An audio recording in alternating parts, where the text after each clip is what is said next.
Baru 2 hari dia melakukan hal tersebut, lalu datang kembali kepada saya dan mengatakan, "Pak, alhamdulillah saya mendapatkan pekerjaan tambahan, penghasilan tambahan."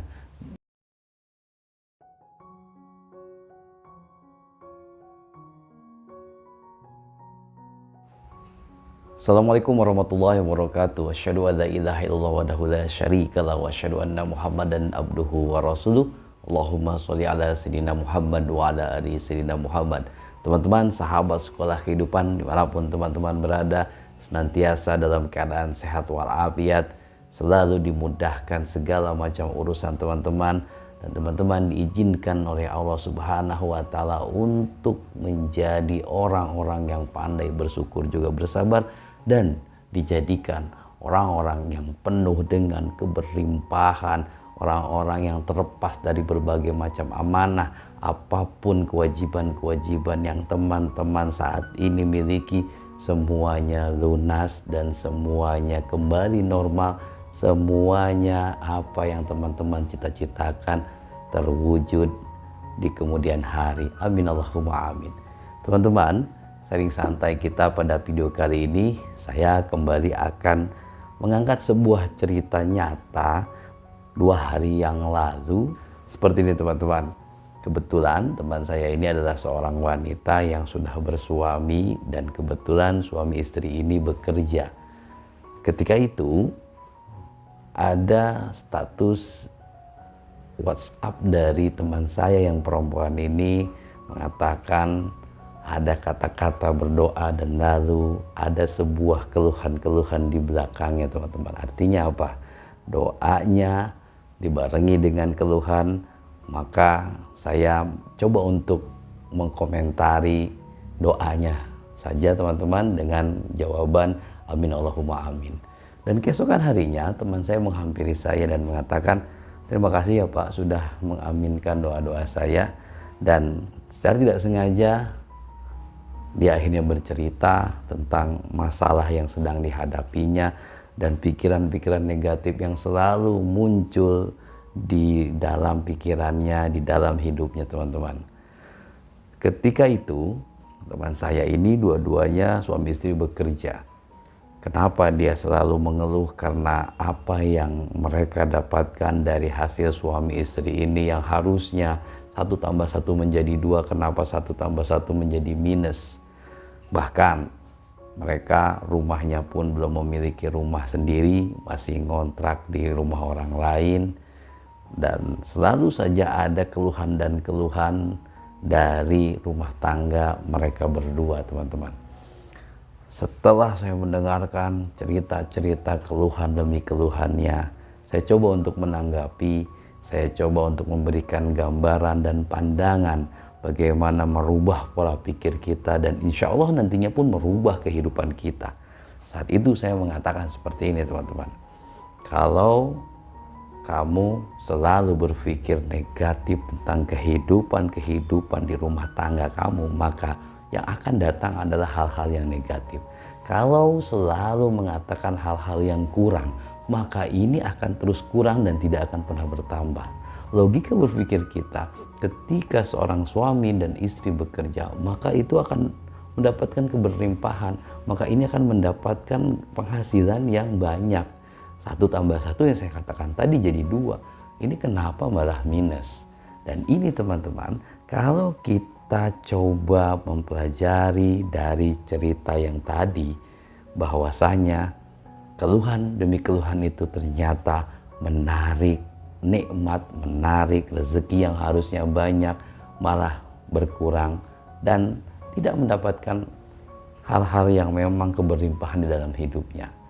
Dan selain itu dia bercerita bawaannya selalu kesel terus, bawaannya selalu ingin marah terus ketika melihat suaminya karena belum bisa mewujudkan impiannya memiliki rumah kah, belum bisa mewujudkan impiannya hidup normal layaknya orang lain, walaupun anaknya masih kecil baru 1 teman-teman. Dan akhirnya saya menanggapi seperti ini. Kalau kamu ingin memiliki rumah, coba rasakan kamu sudah punya rumah. Dibantah langsung oleh teman saya tersebut. Bagaimana saya mau merasakan punya rumah Pak, tapi kondisinya saat ini saya sedang ngontrak. Begini, saya jelaskan. Kalau kamu sekarang tinggal di kontrakan, maka anggaplah itu seperti layaknya rumah kamu sendiri. Dengan penuh kebahagiaan, dengan penuh rasa syukur, kamu rawat dan jaga rumah itu. Lalu dia sampaikan, nanti kalau saya sudah capek-capek ngerapihin rumahnya, lalu saya cat segala macam, nanti saya tinggalkan pindah ke tempat yang lain, nanti saya rugi. Nah inilah yang akan menyebabkan tidak bertambahnya rezeki, tidak bertambahnya taraf kehidupan yang memang dia inginkan. Dan saya mengatakan, ketika kita mengatakan seperti itu, maka sama saja kita sudah mengeluh dan kufur terhadap nikmat-nikmat yang Allah berikan. Bayangkan masih banyak orang-orang di luar sana yang masih tidur kalau malam kedinginan, kalau hujan kadang kehujanan, kalau panas kadang kepanasan. Mereka tidak senyaman kamu saat ini tidur. Walaupun posisinya ngontrak, syukurilah itu.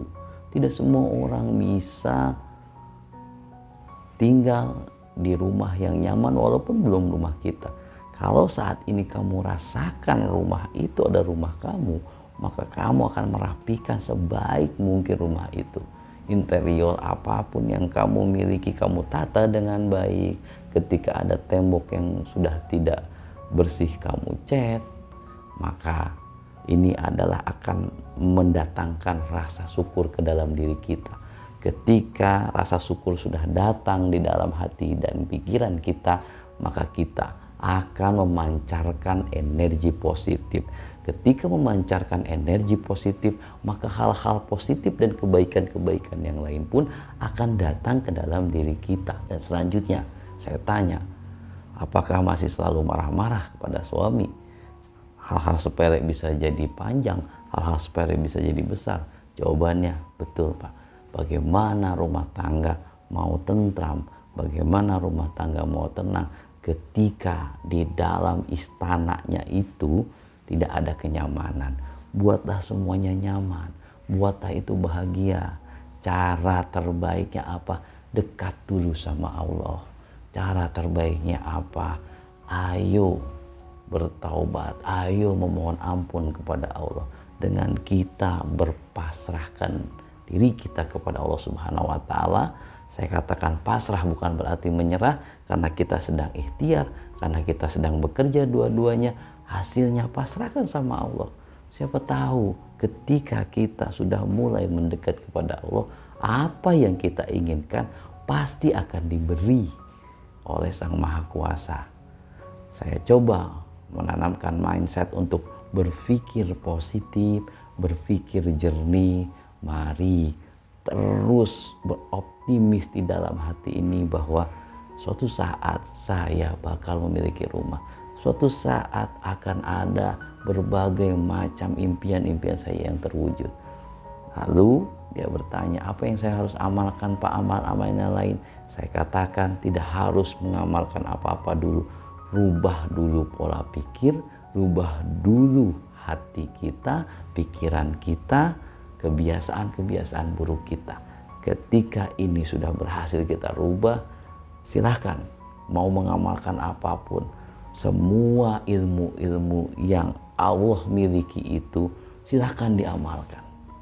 Silahkan mau melaksanakan sunnah-sunnah segala macam. Minimal sekarang yang wajibnya saja dulu. Minimal sekarang ketika dalam kondisi apapun ada kesempatan, silahkan mengingat Allah dengan berzikir dan memohon ampun. Lalu dia jawab, saya punya anak kecil Pak, sangat sulit untuk melaksanakan ini, melaksanakan itu. Lalu saya jawab, paksakan. Mau sampai kapan? Anak kecil tidak 1 kali 24 jam terjaga. Anak kecil tidak 1 kali 24 jam menangis. Anak kecil tidak 1 kali 24 jam itu rewel. Pasti ada waktu-waktu tertentu yang anak ini tidak akan mengganggu ibadah kita. Cobalah paksakan. Dan dia coba menerapkan di 2 hari tersebut.